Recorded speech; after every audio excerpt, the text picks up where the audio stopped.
Hey everyone, welcome back to Jamaica Homes with your host, Rachael. Today, we're diving into the nitty gritty of buying and selling property in Jamaica.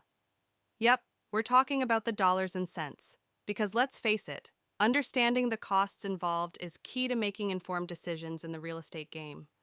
First up, let's talk about transfer tax. Sellers, listen up. When you're passing on the ownership of your property, you've got to fork out for transfer tax.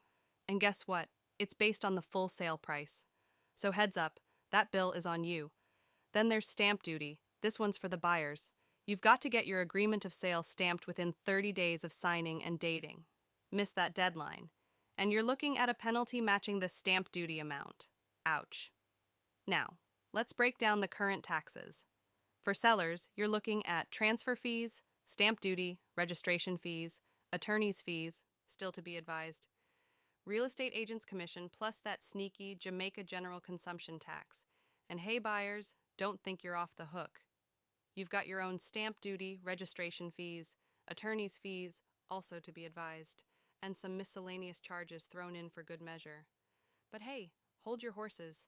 These rates are like shifting sands, subject to change as per government guidelines. And those miscellaneous charges? They could vary too. So consider this a rough sketch, folks. For the real deal, stay updated with the relevant authorities. Or better yet, chat with legal and real estate pros who know their stuff. And there you have it, folks. Buying or selling in Jamaica? Now you're clued in on the costs. Until next time, this is Rachael signing off from Jamaica Homes. Happy house hunting.